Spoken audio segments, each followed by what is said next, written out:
महिंद्रा ने साल 2027 के लिए एक ऐसा इलेक्ट्रिक प्रोडक्ट तैयार कर दिया है जो कि 20 लाख से 30 लाख के बजट में आने वाले सारे इलेक्ट्रिक प्रोडक्ट्स को खत्म कर देगा, जिसमें आप Harrier EV and Sierra EV इन दोनों गाड़ियों का नाम भी गिन सकते हो। खत्म बेटा। अब क्या है पूरी कहानी और आपको इसके बारे में क्या जानना चाहिए क्या नहीं, चलो आपको सब कुछ बताते हैं इस वीडियो में। बट उससे पहले आज का सवाल है आपके सामने। तो भाई, क्या आप सिर्फ इस क्लिप को देख करके पहचान सकते हो कि यह कौन सी 7 सीटर एमपीवी है जिसमें आपको रियर व्हील ड्राइव मिलता है, सेकंड रो में मिलती है कैप्टन सीट और थर्ड रो में मिलता है भरपूर स्पेस। अब अगर आप लोग पहचान चुके हो तो जल्दी से कमेंट कर दो, क्योंकि इसके अलावा मैं आपको और कोई भी हिंट नहीं देने वाला। जल्दी से कमेंट कर दो, क्योंकि सबसे पहले आने वाले सही कमेंट को 24 घंटे बाद लाइफ टाइम के लिए पिन कर दिया जाएगा।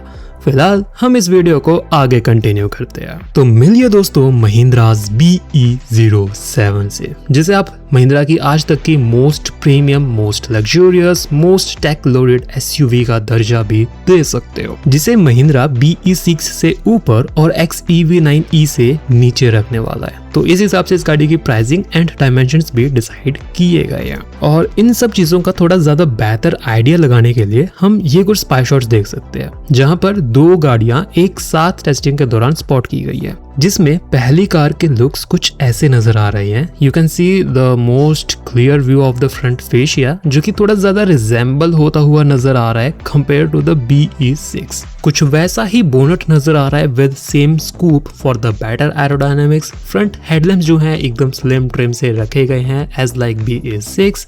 सेम ही DRL का पैटर्न रखा जाएगा एंड फ्रंट बम्पर में भी आपको सेम कट्स एंड क्रीजेस मिलते हैं, सेम कर्व्स मिलते हैं, जो कि BE6 से बहुत ही ज्यादा रिजेंबल होते हैं। बट ये सब कुछ रखते हुए महिंद्रा ने एक बहुत बड़ा डिफरेंस भी रखा है, शायद अभी तक आपने भी नोटिस कर लिया होगा। I mean, इसका एसयूविश करैक्टर, मतलब बोनट से लेकर के बम्पर के एंड तक की ये जो हाइट है, ये आपको BE6 के अंदर नहीं मिलती है, जिस कारण BE6 फ्रंट से थोड़ी छोटी लगती है as compare to this car.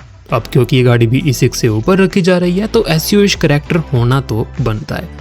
तो मतलब इस गाड़ी में आपको एसयूविश प्लस स्पोर्टी दोनों का कॉम्बिनेशन मिलने वाला है, जो कि BE6 से एक लेवल अप इस गाड़ी को बना देगा। बाकी फीचर्स वाइज तो यहाँ पर BE6 टाइप के ही सेम फीचर्स कैरी फॉरवर्ड किए जाएंगे। लाइक फ्रंट में आपको 6 पार्किंग सेंसर्स मिल जाएंगे, रेडार सेंसर मिल जाएगा, फ्रंट पार्किंग कैमरा मिल जाएगा एंड वगैरह वगैरह जैसे सारे ही फीचर्स। तो ठीक है, ये तो बातें हो गई फ्रंट फेशिया की। अब बात करते हैं the most interesting side profile की। सो नजारा कुछ ऐसा रहने वाला है जिसमें कि आपको एक से बढ़कर एक तगड़ी चीजें मिलने वाली है, जिसमें कि सबसे पहले आप लोग देख सकते हो इस गाड़ी के डोर्स, यानी कि दरवाजे। महिंद्रा की ये पहली ऐसी कार होने वाली है जिसके अंदर आपको फ्रेमलेस डोर मिलते हैं, यानी कि ये वही दरवाजे हैं जो कि आज से पहले आपने किसी अल्ट्रा लग्जरी कार या फिर किसी स्पोर्ट्स कार के अंदर देखे होंगे। एंड ये सारी चीजें अब आपको अंडर 40 लाख मिलने वाली है। सॉरी 40 लाख तो मैंने बहुत ज्यादा कह दिया, अंडर 30 लाख आपको मिलने वाली है। एंड इसके अलावा दूसरा यूनिक फैक्टर रहने वाला है इस गाड़ी के डोर हैंडल्स।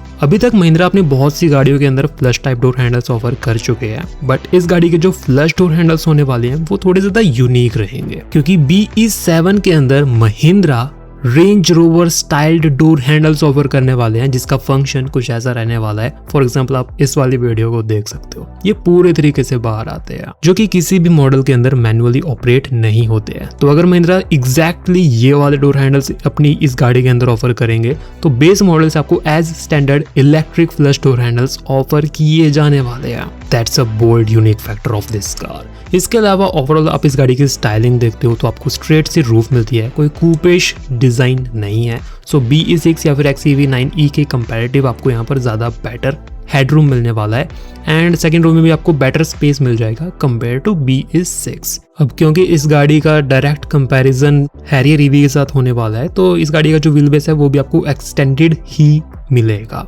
बाकी रही बात अलॉय व्हील्स के डिजाइन की, तो देखने में मुझे थोड़ी छोटे प्रोफाइल के लग रहे हैं। आई एम एक्सपेक्टिंग कि ये 18 इंच के अलॉय व्हील्स हैं, जो कि शायद मिड वेरिएंट के अंदर ऑफर किए जाएंगे, क्योंकि जो टॉप मॉडल है उसमें एज एक्सपेक्टेड आपको 19 इंच के अलॉय व्हील्स मिलने वाले हैं BE6 या फिर महिंद्रा की अदर इलेक्ट्रिक कार्स की तरह। सो फिलहाल हमारे सामने एक मिड वेरिएंट है जिसमें कि आपको ORVM के नीचे कैमरा भी नहीं मिल रहा है। तो जो टॉप मॉडल होगा उसमें और भी ज़्यादा फीचर्स आने वाले हैं। फिलहाल के लिए आप मिड वेरिएंट के ये अलॉय व्हील्स का डिज़ाइन देख सकते हो, थोड़ा ज़्यादा रिजेंबल होता हुआ नज़र आ रहा है PE6 से। तो ठीक ठाक है भाई, कैमोफ्लेज के अंदर ये गाड़ी कुछ ऐसी नज़र आ रही है। बाकी AI के थ्रू अगर आप इस गाड़ी को बिना कैमोफ्लेज के देखना चाहो तो ये गाड़ी कुछ ऐसी नज़र आएगी। थोड़े बहुत चेंजेस AI ने कर दिए हैं, बट जस्ट फॉर आइडिया आप लोग इन वाले AI जनरेटेड इमेजेस से आइडिया ले सकते हो। बाकी हाँ, इसी झलक के अंदर इंटीरियर्स की भी एक छोटी सी हिंट हमें मिल रही है। फॉर एग्जांपल आप लोग देख सकते हो जो सीट्स का डिज़ाइन है, जो हेडरेस्ट का डिज़ाइन है, वो XEV9E से रिजेंबल होता हुआ नज़र आ रहा है, जिसके ऊपर की कलर थीम एंड डिज़ाइन भी सेम सा ही है, ब्लैक एंड वाइट कलर का। तो आगे एंड पीछे की सीट्स जो हैं जस्ट पार्ट शेयरिंग रहने वाली है। इसके ऊपर के फीचर्स वगैरह भी आपको एज इट इज सेम मिल जाएंगे एंड इंटीरियर की जो कलर थीम है वो भी हम ब्लैक एंड वाइट कलर के कॉम्बिनेशन की एक्सपेक्ट कर सकते हैं। फिलहाल आ जाते हैं बैक प्रोफाइल पर। So these are the first ever spy shot जहां पर आप इस गाड़ी का रियर लुक कैमोफ्लेज के अंदर देख सकते हो।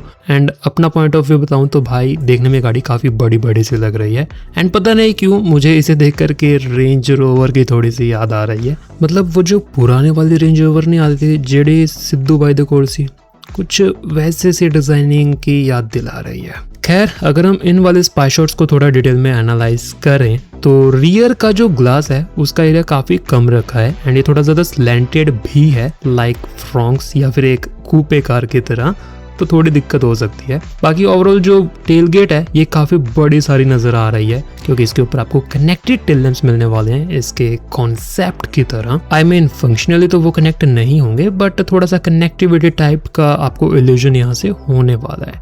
इसके अलावा अगर आप ओवरऑल कटआउट देखते हो, फिलहाल तो यहाँ पर टेम्परेरी से टेल लैंप्स लगा रखे हैं but cutout is also clearly visible. तो टेल लैंप्स का डिजाइन भी एग्जैक्टली वैसा ही रहने वाला है जैसा कि कॉन्सेप्ट के अंदर दिखाया गया था। कुछ यहाँ से आप लोग हिंट ले सकते हो।